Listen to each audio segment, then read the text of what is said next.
Notícias de interesse do trabalhador, dos movimentos sociais e pela democracia estão aqui no seu jornal. O governo quer facilitar a liberação da posse e do porte de armas de fogo.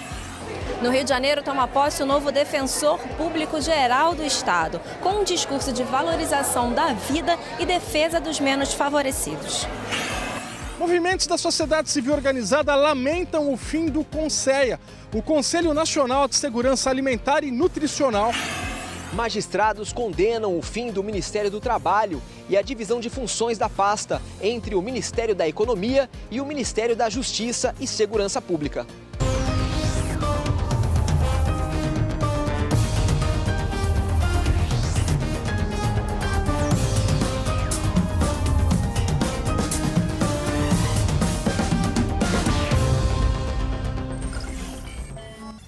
A Prefeitura de São Paulo usou a inflação como principal argumento para aumentar a passagem de ônibus de R$ 4,00 para R$ 4,30, valor que já está em vigor. Mas reportagem publicada hoje pelo jornal Estado de São Paulo lembra que quando o bilhete único foi criado, em 2004, a tarifa era de R$ 1,70. Portanto, se esse valor tivesse sido corrigido apenas pela inflação, o preço da passagem hoje seria de R$ 3,82. Segundo o Estadão, na prática houve uma compensação dos últimos 4 anos. Em 2015, a passagem passou para R$ 3,50. Corrigido pelo IPCA, este valor chega a R$ 4,29. Jair Bolsonaro afirmou em entrevista que poderá permitir a posse e flexibilizar o porte de armas. A ideia é que as mulheres vítimas de violência possam se defender e entrar no excludente de ilicitude, ou seja, não poderão ser punidas se machucarem ou matarem seu agressor. A expectativa é de que o resultado seja a queda dos índices de violência, mas especialistas discordam. Acompanhe a reportagem de Leandro Chaves. O decreto com as novas regras para a posse de arma está sendo definido pelo ministro da Justiça, Sérgio Moro, e deve sair ainda em janeiro. Uma das ideias é facilitar a posse para moradores de estados com altos índices de homicídios por armas de fogo. A arma no Brasil vai significar um apelo àquela parcela pequena da população que vê na arma uma solução para o seu próprio medo e que no fim do mês vai ter dinheiro para pagar por essa arma. Um revólver mais simples numa loja, um revólver legal, custa pelo menos R$ 4.000. A responsabilidade de segurança é do Estado e não da pessoa. E uma arma de longe é a solução para esse problema. Para ter uma arma em casa, o cidadão tem que ser maior de 25 anos, ter uma ocupação, não ter sido condenado ou responder a processos criminais, declarar junto à Polícia Federal a necessidade da arma, além de comprovar a capacidade técnica e psicológica para o uso. Durante a entrevista ao SBT, Bolsonaro declarou que pretende flexibilizar o porte de arma, quando a pessoa pode sair armada nas ruas. Antes dessa legislação que controla a arma de fogo, o Brasil tinha uma taxa de homicídios crescente, que ano a ano subia cerca de 7%. Isso quer dizer o quê? Que todo ano, entre 93 e 2003, nesses 10 anos, a taxa foi subindo 7% todo ano. A partir do Estatuto do Desarmamento, essa taxa cai pela primeira vez em 2004. Bolsonaro também citou que, com a posse, as mulheres vítimas de violência poderão se defender e entrarão no excludente de ilicitude, quando não podem ser punidas se machucarem ou matarem seu agressor por legítima defesa. A coordenadora da Rede Feminista de Juristas, Amanda Vitorino, discorda.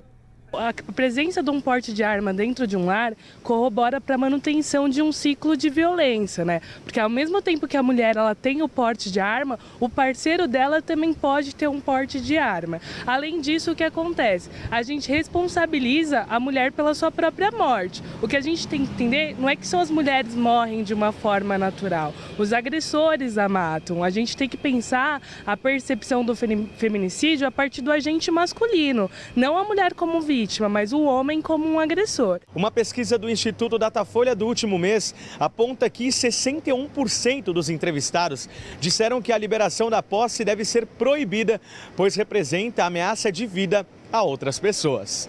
Tem que haver um estudo em cima disso. Não é somente um sim ou não. Eu acho que tem que mudar um pouco a mentalidade do brasileiro para poder ter porte de arma. A pessoa às vezes esquenta a cabeça, se ela tiver uma arma, ela mata alguém. Vai aumentar a violência. Pode ter sua arma e sacar e você morre de bobeira. Enquanto o governador Wilson Witzel aposta no endurecimento do combate ao crime, o novo defensor público-geral do Rio de Janeiro assumiu o cargo alertando que o desafio é manter a defesa de direitos da população pobre em tempos de retrocessos. A reportagem é de Viviane Nascimento. O novo chefe da Defensoria assume com a responsabilidade de dar continuidade ao trabalho de proximidade com as populações mais vulneráveis e ao combate a violações de direitos, intensificadas nos últimos anos pela crise no Estado. O novo defensor, ele quer manter todo o diálogo que a gente fez na última gestão, que é o trabalho da Defensoria presente. 2 semanas atrás, o defensor, junto com a sua equipe, esteve na favela da Maré. Então é esse o trabalho que a gente quer continuar mantendo. Formado pela UERJ, defensor público há 16 anos, Rodrigo defende a valorização do serviço e dos servidores públicos e declarou que sua gestão será pautada na transparência, no diálogo e na eficiência. Uma defensoria que não teme enfrentar interesses poderosos na área de transporte e que garanta os direitos dos consumidores contra grandes conglomerados financeiros. Uma defensoria que busque, judicial ou extrajudicialmente, os direitos sociais previstos na Constituição, como saúde, educação e moradia. Uma defensoria que assuma posição institucional na defesa da audiência de custódia, da não redução da imputabilidade penal, da presunção de inocência e do indulto, da valorização da defesa criminal, destinada ao agente de segurança pública ou a qualquer cidadão. Uma defensoria que combate o racismo, a intolerância e a perseguição a grupos vulneráveis. O debate sobre segurança pública deu a tônica do evento. O governador Wilson Witzel voltou a defender a política de abate, na qual os policiais estão autorizados a matar quem portar armas de grosso calibre. Isso aí já está mais do que dito, é artigo 25 do Código Penal. Se entrar um traficante de fuzil dentro do Shopping Leblon, vai fazer o quê? Vai atirar nele. Agora, na favela pode andar de fuzil. Então, não pode ter 2 pesos e 2 medidas. Quem está armado com arma de guerra não pode, em hipótese alguma, essa pessoa circular livremente. Não ande de fuzil, você vai morrer. Já o novo defensor-geral alega a necessidade de obediência à legislação e ressalta o papel da defensoria. A defensoria pode, tanto no julgamento, estar ao lado da vítima como assistente de acusação, como está fazendo a defesa criminal também. A defesa criminal é um papel que a defensoria faz há 60 anos. Só pode ser abatida se ela estiver acobertada pela legítima defesa. Eu pergunto, ela está colocando em risco alguém? Ela está prestes a atirar em alguém? Então ela, em tese, está acobertada pela legítima defesa. E espera uma revisão da lei de drogas. Descriminalizar, não legalizar, descriminalizar o uso de drogas e estabelecer critérios objetivos para diferenciar traficante e usuário. Hoje, quem é preso por tráfico de drogas? Em 75% são pessoas primárias com pequenas quantidades e desarmadas. A gente está prendendo o pequeno vendedor, enquanto o foco deveria ser o grande. Indignação. Este é o sentimento entre milhares de índios brasileiros desde que Jair Bolsonaro retirou da FUNAI a demarcação de terras indígenas. A medida foi decretada no primeiro dia útil dele no novo governo. O cacique da aldeia de Manicoré, no Amazonas, prometeu reação dos povos indígenas. Eles estão tentando criar uma nova gestão para a FUNAI, né?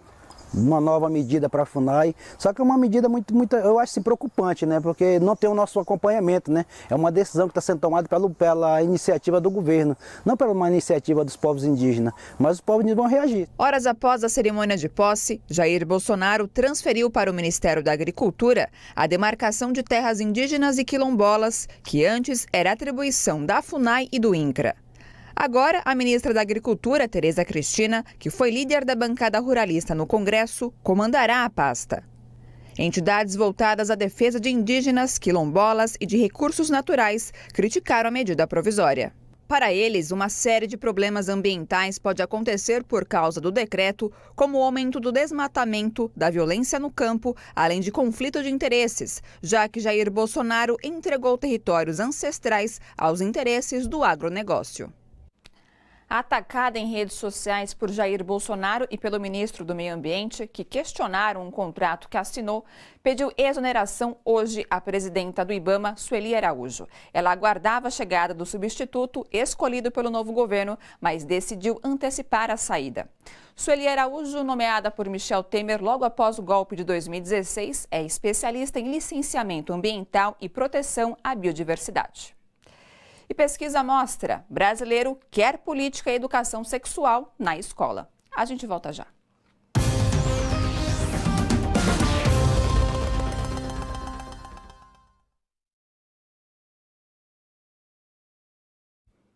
Olá pessoal, uma excelente noite a todos e a todas que nos acompanham através das redes sociais e vamos aos comentários. Eu começo lendo do Paulo César. Daqui a pouco ninguém mais será punido por atirar em outra pessoa. O Joel escreveu: o povo paga impostos para o Estado fornecer segurança como retorno. Daqui a pouco manda o povo estudar medicina para não depender mais do SUS. Bom, daqui a pouco eu volto com mais comentários, hein? Não saiam daí.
A maioria dos brasileiros é a favor do ensino de educação sexual e discussões sobre política nas escolas.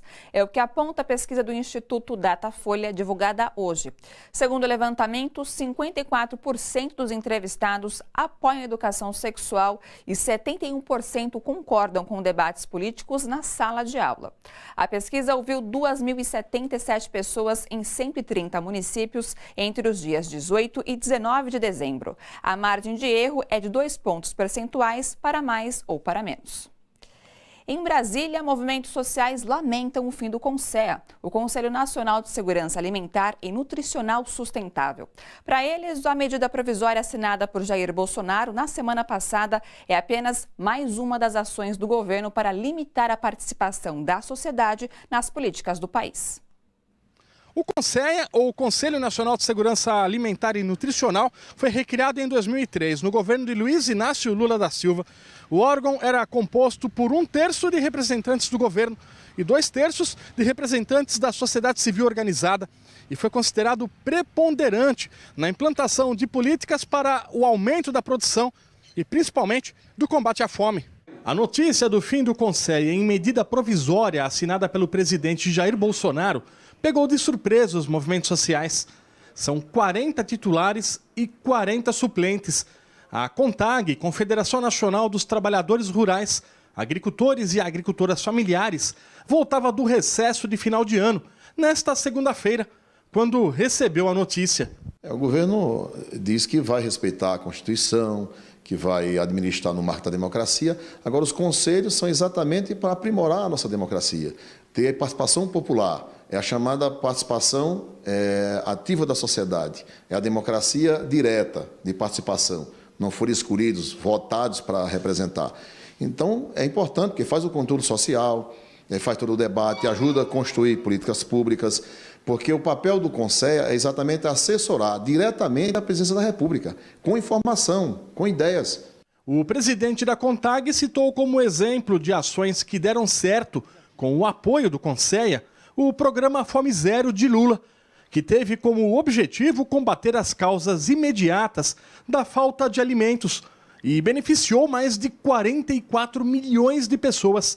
A conquista mais recente do Conselho foi na Câmara dos Deputados, com a aprovação do PNARA, o Programa Nacional de Redução de Agrotóxicos. Toda a política de combate à fome que aconteceu no Brasil nos últimos anos, programas como PA, PENAI, discutindo todas essas políticas que ajudam o campo brasileiro a produzir alimentos e também produzir alimentos saudáveis, para chegar na sociedade com mais qualidade.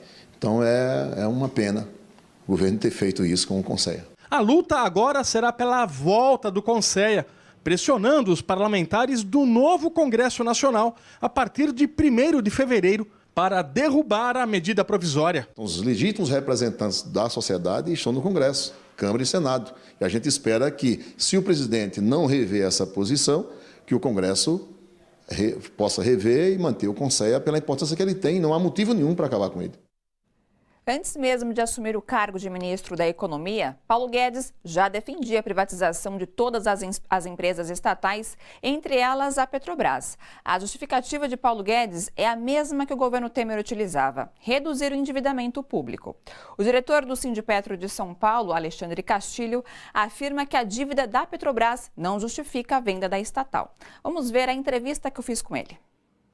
Castilho, uma das principais justificativas para as privatizações é que a Petrobras estaria em crise, mas resultados recentes mostram o contrário. Como que você analisa esses indicadores? Na prática, a Petrobras ela mostrou o resultado nesses últimos 5 anos, onde se iniciou o debate sobre a questão econômica da empresa. Ela apresentou o resultado operacional todos os anos, tanto que os empregados receberam, tiveram a participação da PLR. Quando houve a menção sobre resultado negativo, foi por conta de forçar a questão do impairment. O mercado do petróleo desvalorizou no mundo e aí os ativos da empresa foram desvalorizados. Certo. E a Petrobras, ela colocou uma desvalorização muito maior do que a do mercado como um todo. Mas é verdade que a empresa, ela assumiu dívidas internacionais em dólar, para poder investir e descobrir o próprio pré-sal e comprar equipamentos para poder acelerar o processo de produção. À medida que o mercado do petróleo desvalorizou, então aquela dívida que você assumiu inicialmente com o mercado com valor, o mercado valorizado, você permaneceu com uma dívida alta dentro de um mercado que desvalorizou. E em paralelo teve o choque do petróleo. O barril do petróleo estava na casa dos $110 praticamente. Em um ano, caiu para $29. Então, a própria arrecadação da empresa, ela ficou prejudicada por conta dessa mudança da cotação dos valores internacionais. Só que, mesmo assim, com toda essa diminuição de arrecadação e a empresa estar no endividamento, é diferente você falar empresa quebrada de empresa endividada. Então, é normal você estar endividado, uma empresa do petróleo que faz investimentos elevados, pensando em 10 anos, 20 anos, é normal você se endividar para realizar os investimentos que você precisa. Não seria uma justificativa plausível para que haja as privatizações? Não é uma justificativa, até porque... Para nós descobrimos o pré-sal, que era nós tínhamos um estoque de petróleo, de reserva de petróleo para 15, 20 anos e saltou para 80, 90 anos. Se eu quero produzir, eu tenho que investir em equipamentos. Certo. Então é normal você tomar empréstimos para poder construir os seus equipamentos e começar uma produção. Então se criou um debate da questão econômica ao redor da Petrobras, para se tentar privatizar. Então é uma retórica, é um discurso para tentar se justificar ali uma privatização. Então estão ao mesmo tempo querendo sucatear a Petrobras e privatizá-la e ao mesmo tempo entregar aquilo que são os nossos recursos naturais, facilitar a entrega para as empresas multinacionais a partir do leilão, dos leilões que são feitos. E Castilho, o que justifica o alto custo dos combustíveis e do gás de cozinha, uma vez que temos aí a maior província do pré-sal do mundo? o governo Temer cedeu aos interesses das multinacionais e do mercado como um todo, e fez com que a Petrobras, na época ainda era o Pedro Parente, adotasse uma prática de preços não considerando o nosso custo normal de produção nacional, mas usando nas planilhas de custo como principal referência para a montagem de preços o valor do barril do petróleo internacional. E aí, se você já parte na sua formação de preços com o barril do petróleo no preço internacional e ainda coloca os nossos impostos, então o preço do combustível no país acabou ficando elevado. Gás de cozinha, gás de cozinha, a mesma coisa, equiparado aos preços internacionais, e isso provocou praticamente 3 problemas graves ali. Um foi que aumentou a importação de produtos importados. Se o preço é equivalente, as multinacionais optaram por trazer das suas matrizes.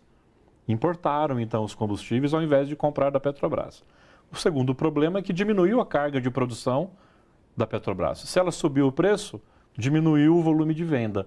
Então, diminuiu a capacidade de influência da empresa e de ocupação de espaço dentro do mercado nacional. E o terceiro problema, e grave problema, é que quem está pagando a conta disso tudo é o povo brasileiro. Está caindo nas costas do povo brasileiro a cobrança dessa conta. E Castilho, você acredita que essa política de preços ela vai se estender ao governo eleito do Bolsonaro?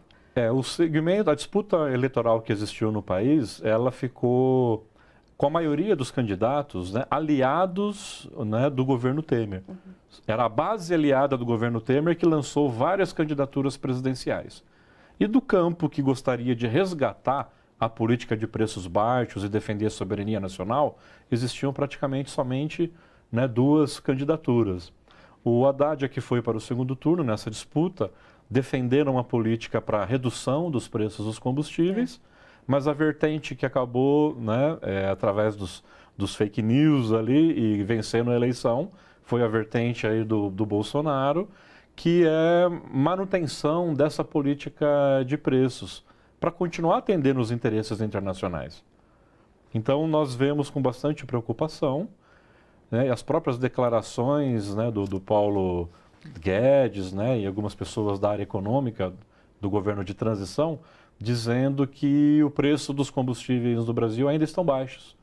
Ou seja, se nós subirmos mais ainda os preços, nós vamos simplesmente sucatear de vez a Petrobras e facilitar a entrada mais ainda de produtos importados. Parece que é o que eles querem, realmente. É o que quer. Aí você acaba, inclusive, diminuindo a geração de empregos, de investimento na área técnica e de engenharia no país. Você não vai gerar empregos que possuem uma qualificação maior e uma remuneração também mais elevada, até para ajudar a fomentar esse desenvolvimento no nosso país. Perfeito. Castilho, obrigada mais uma vez pela sua participação. Até uma próxima. Eu que agradeço o convite, nós estamos à disposição e dizendo que a categoria petroleira vai continuar na luta para defender a soberania do país, defender a Petrobras como uma estatal e que a gente consiga, através disso, preços baixos dos combustíveis e do gás de cozinha para o povo brasileiro. Obrigada mais uma vez. Ao tomar posse hoje como presidente da Caixa Econômica Federal, Pedro Guimarães afirmou que os juros não subirão no programa Minha Casa Minha Vida para quem é pobre. Com relação à classe média, disse que os juros serão de mercado. Quem é classe média tem que pagar mais, acrescentou o novo presidente da Caixa Econômica. Segundo ele, o interessado também pode buscar esse financiamento no Santander, no Bradesco ou no Itaú. Veja agora outras notícias de destaque nesta segunda-feira. Manifestantes conhecidos como coletes amarelos retomaram protestos nas ruas de várias cidades da França neste fim de semana. Durante as marchas, houve confronto entre manifestantes e as forças de segurança. Essa foi a primeira grande mobilização de 2019, que marca a 8ª semana consecutiva de manifestações contra a política fiscal e social do presidente Emmanuel Macron. Começa o julgamento do cardeal francês que acobertou abusos de menores na cidade de Lyon. Felipe Barbahan é acusado de não ter reportado os crimes de um padre contra escoteiros nas décadas de 1980 e 1990 dentro de sua diocese. Barbahan, uma das figuras católicas de maior destaque na França, pode pegar até 3 anos de prisão. Ele nega as acusações. Jovem saudita de 18 anos permanece trancada em um quarto de hotel no aeroporto de Bangkok, na Tailândia. Rahaf Mohamed pede ajuda ao Alto Comissariado das Nações Unidas por temer ser mandada de volta para sua família e morta no país natal.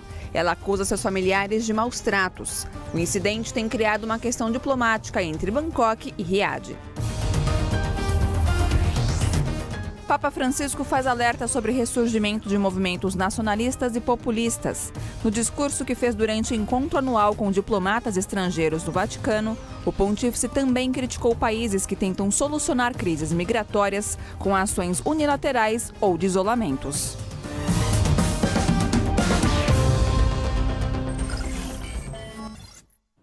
Nos Estados Unidos, já ultrapassa 15 dias o apagão no governo federal criado pelo impasse entre a oposição democratas e o presidente Donald Trump sobre a construção de um muro na fronteira com o México. A análise é do comentarista internacional Flávia Guiar. O fechamento corresponde a uma iniciativa, desta vez do Executivo, no sentido de bloquear as atividades e o financiamento, inclusive, de diferentes agências do governo federal, envolvendo parques nacionais, envolvendo museus e outros serviços de atendimento ao público, né, mantendo apenas aqueles que são absolutamente necessários à segurança nacional. Também significa colocar em disposição 800 mil funcionários federais que estão sem paga ou então estão trabalhando de graça no momento, embora possa haver um ressarcimento posterior quando a questão for solucionada. Donald Trump, o presidente, está literalmente pressionando, algumas fontes dizem até mesmo chantageando o Congresso para obter o financiamento do propalado muro na fronteira com o México. E ele diz que não vai abrir mão desse princípio. Ele quer que o Congresso aprove 5,6 bilhões de dólares para o financiamento desta obra. Já os democratas dizem que não vão permitir esse financiamento. Eles têm agora maioria na Câmara de Deputados e não pretendem aprovar os 5,6 bilhões de dólares. Até aprovaram alguns financiamentos extras para agências de governo, porém, esses financiamentos necessitam ainda de aprovação no Senado, onde os republicanos têm maioria, e também, a rigor, necessitariam que o próprio presidente Trump assinasse esses financiamentos, coisa que ele não parece disposto a fazer. Ele, inclusive, anunciou que ele pode recorrer a um plano de emergência nacional, que é um dispositivo da legislação norte-americana que permite que o presidente tome medidas consideradas essenciais no caso da proclamação desse estado de emergência em relação à questão da imigração, para poder financiar, independentemente do Congresso, na sua visão, a construção do seu muro, que nessa altura virou um ponto de honra para ele e virou realmente uma queda de braço entre ele e o novo Congresso norte-americano, onde os democratas têm muito mais poder com a maioria na Câmara do que tinham antes, quando os republicanos dominavam ambas as casas do Congresso dos Estados Unidos. Até o momento não existe perspectiva realmente de solução. Trump mantém teimosamente a ideia de que ele vai construir o muro, que só vai reabrir, por assim dizer, o governo quando obtiver os meios necessários para financiar essa obra que virou assim uma questão meio faraônica para ele. Ele inclusive fica discutindo se será melhor construir com aço ou com alvenaria, mas de qualquer modo ele pretende realmente, bizarramente, unir o Pacífico ao Atlântico através da construção desse muro para bloquear a imigração que vem da América Central em direção aos Estados Unidos. Flávia Guiar para a TVT, direto de Berlim. Veja agora como fica o tempo nesta terça-feira em São Paulo e outras cidades. Dia ensolarado com aumento de nuvens à tarde nesta terça-feira em São Paulo. Máxima de 33 graus e mínima de 24. Pode chover de forma isolada. Umidade relativa do ar em média de 60%. Índice ultravioleta extremo. Em São Bernardo do Campo, sol e calor na maior parte do dia, com chance pequena de pancadas de chuva localizadas. Máxima de 34 e mínima de 25 graus. Já em Mogi das Cruzes, tempo abafado e parcialmente nublado com períodos de sol. À tarde podem ocorrer chuvas isoladas. Máxima de 33 graus e mínima de 21. Em Brasília, sol entre poucas nuvens com chance pequena de pancadas de chuva isoladas, que poderão vir acompanhadas de trovoadas. Máxima de 30 e mínima de 18 graus. A seguir, a luta pela volta do Ministério do Trabalho. Você vai ver já já.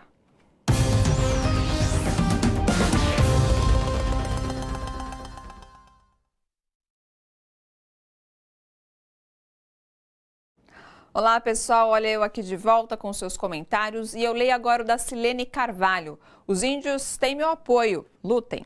O Eduardo Selga, precisamos ter em mente que a soberania nacional é uma urgência e que a evolução do país não acontecerá se nos atrelarmos a países que pretendem nos fazer de bucha de canhão. E a Luzia Monteiro, o novo presidente da Caixa nem sabe o que é pobreza. Bom, daqui a pouco eu volto com mais comentários.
Muita gente não sabe, mas pacientes que lutam contra o câncer têm direitos garantidos por lei.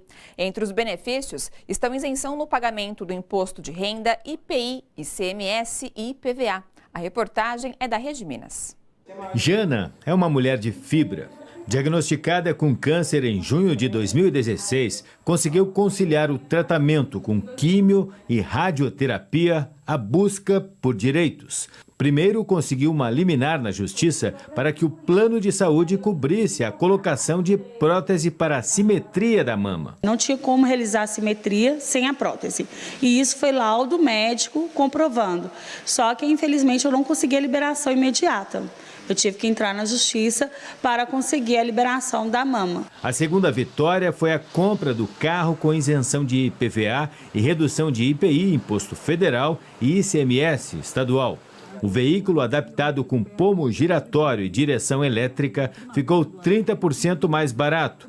Um direito adquirido, porque ela passou por uma cirurgia mais complexa, com a retirada dos gânglios linfáticos da axila. Quando você tem um câncer agressivo, que você tem uma mastectomia com esvaziamento axilar, que automaticamente você perde um pouco a proteção do braço, então é mais do que importante você conseguir um carro adaptado, que vai te favorecer para você dirigir melhor, sem sentir dor e automaticamente com a isenção dos impostos. Esta advogada, especialista em defender direitos das mulheres, diz que Jana é uma exceção. Segundo ela, poucas sabem que têm direito ao auxílio-doença, quitação de financiamento de casa própria e saque do FGTS. Ela deve se dirigir a uma agência da Caixa Econômica e se informar sobre os procedimentos para sacar o FGTS. Esse é um dos mais tranquilos. E a pessoa pode efetuar esse saque para ela ou para dependente. Além do FGTS, também ela tem direito ao saque do PIS.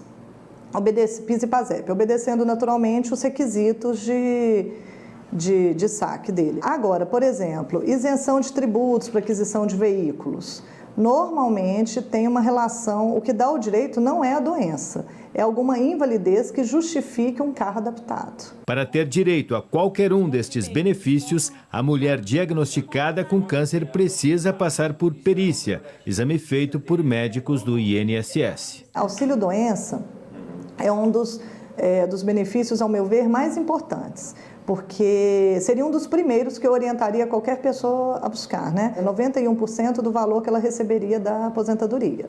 Então o INSS vai fazer o cálculo e aí ela passa pela perícia médica e o perito estabelece o prazo que ela vai ter de receber o auxílio-doença. Informações sobre benefícios a pacientes com câncer podem ser obtidas em agências do INSS pelo telefone 135 ou pelo site inss.gov.br.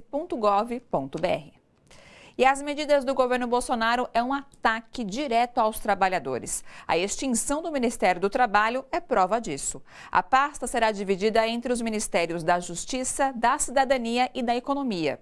E agora a própria Justiça do Trabalho se tornou alvo de Bolsonaro. Em entrevista ao SBT, ele admitiu a possibilidade de extinguir esse ramo do judiciário. Em resposta, juízes do trabalho convocaram um ato para o próximo dia 21. Há também uma ação em andamento no Supremo Tribunal Federal para barrar as reformas do novo governo. Veja na reportagem de André Giannucari. A Associação dos Magistrados da Justiça do Trabalho da 2ª Região critica a decisão de Jair Bolsonaro de extinguir o Ministério do Trabalho. A alteração da estrutura do Ministério do Trabalho, da pasta Ministério do Trabalho, gera uma grande preocupação, uma vez que não há realmente uma redução na atuação, porque ele foi dividido entre o Ministério da Economia e entre o Ministério da Justiça. Porém, qual que é o grande problema? Primeiro, o Ministério do Trabalho era um dos ministérios mais antigos existentes dentro dos demais ministérios, era um dos mais antigos. E sempre que você tem um órgão específico, especializado para regulamentar um tema, para cuidar um tema, é óbvio, é natural que esse órgão consegue tratar melhor da matéria do que sendo apenas alguma das competências de outros órgãos. A medida provisória 870 também foi refutada pela Federação Nacional dos Advogados, que ingressou com liminar no Supremo Tribunal Federal contra a decisão. Na ação há um pedido de liminar, visando suspender os efeitos da portaria, porque o entendimento de que essa portaria causa uma lesão grave e de dano irreparável. Portanto, há uma urgência na análise desse pedido. A nossa expectativa é que haja essa análise até o fim do recesso. As atividades que eram do Ministério do Trabalho ficaram fragmentadas entre duas pastas. O Ministério da Economia ficou com o Fundo de Garantia e com o Fundo de Amparo ao Trabalhador, por exemplo.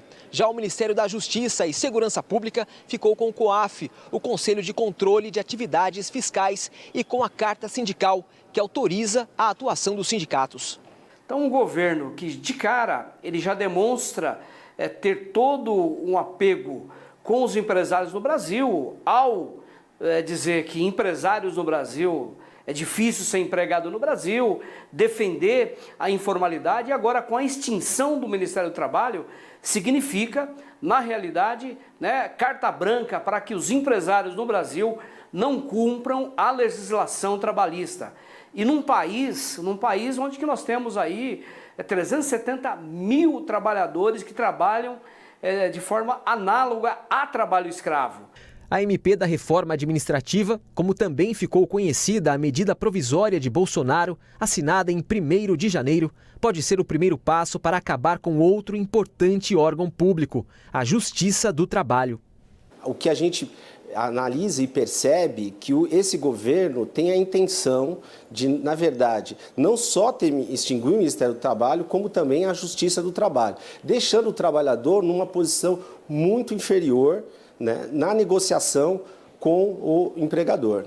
O trabalhador vai ser o maior prejudicado, e pelas declarações desse governo, além de extinguir o Ministério do Trabalho, reforçar o poder dos empresários sobre os trabalhadores, agora eles querem também acabar com a Justiça do Trabalho.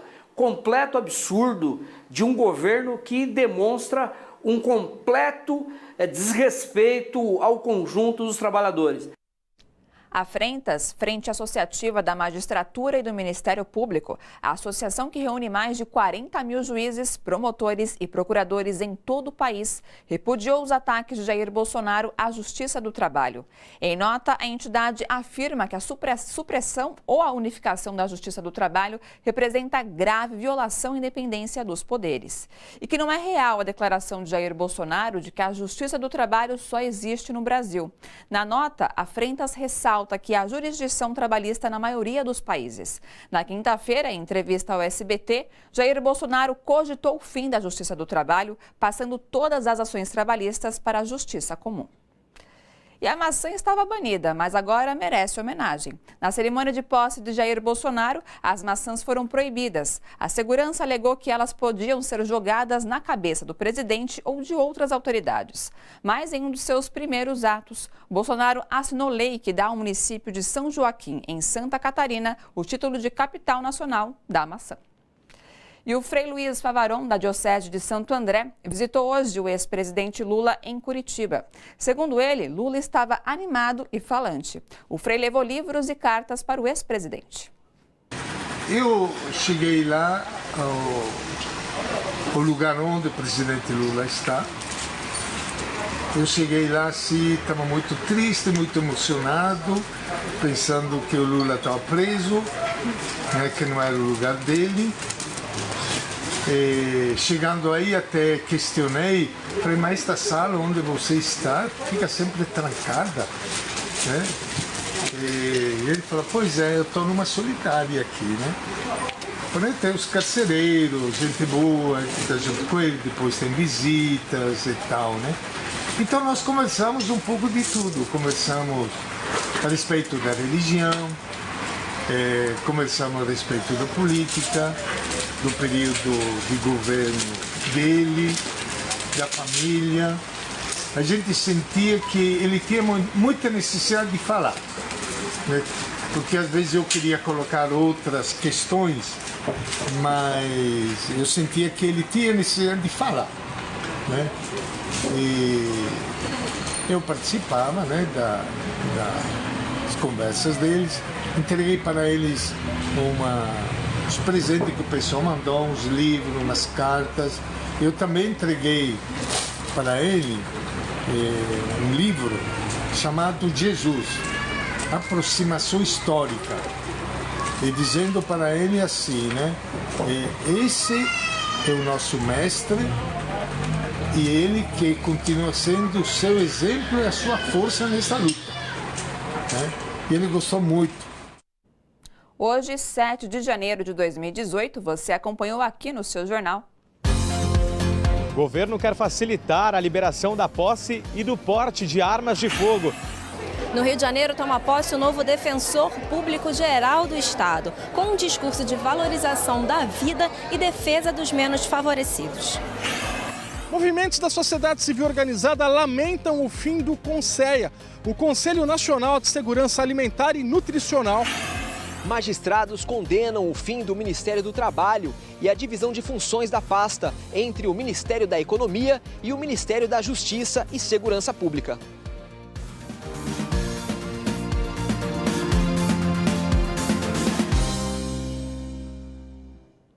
Para assistir às reportagens do seu jornal e também os outros conteúdos produzidos pela TVT, é só acessar o nosso portal. O seu jornal fica por aqui. Boa noite a todos e a todas. Até amanhã. E a luta por direitos humanos e democracia continua.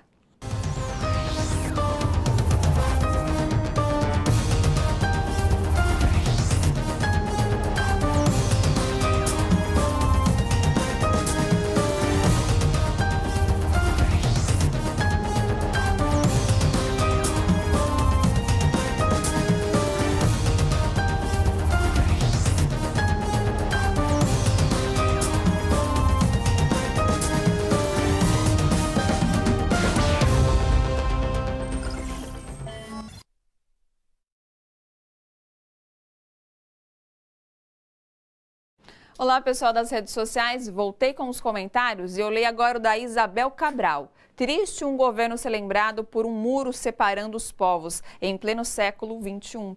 O Luiz Machado da Silva. Os trabalhadores unidos são a maior força política e econômica de qualquer país. E a Mani Conceição.